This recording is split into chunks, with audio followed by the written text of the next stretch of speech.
So here's a true story. Today I was in the office and someone came up to me and said, "Put on your mask," a stranger, a guy I don't know.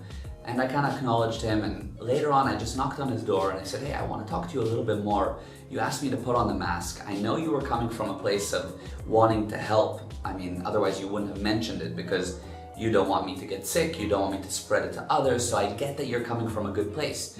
Let me hear your point of view as to why it's important." And so he told me and told me and told me, and I said, I really understood him. And then I said, I have a kind of a different idea on it. I don't know if you want to hear about it. And he said, yeah, and we just got to talking. And I told him my ideas, and I didn't sugarcoat it, but I listened to him and he listened to me, and we had a conversation about it.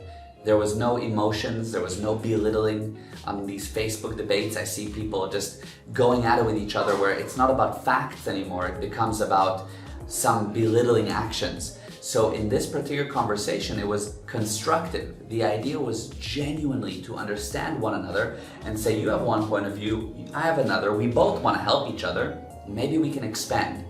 When that's the level of conversation, by the end, I ended up talking to this guy for an hour and a half in the middle of my work day when I have plenty to do. We just got into this whole conversation and it went off topic into other interesting things. Turns out he's a trainer, training business coaching and leadership, that type of training.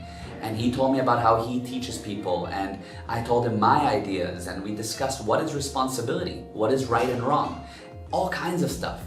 And at the end of it, he said to me, I can't remember the last time I've had such a good conversation. You left me speechless a few times. You asked me questions that I really didn't know the answer of. I learned from you, and not only that, but never has it happened that I complained to someone and ended up having like the best conversation ever. So thanks for that. And I said, no man, it was really a pleasure talking to you, and we grew. What's my message here? You have different viewpoints. Don't belittle, don't get emotional, talk facts, help each other, have a healthy conversation. You might expand, maybe you'll grow in your thinking, they might expand, but at the end of the day, you'll help each other and maybe make a new friend. Try it out, keep the communication good, and I think that it'll help others rather than debating and all that stuff. Hope this video helps.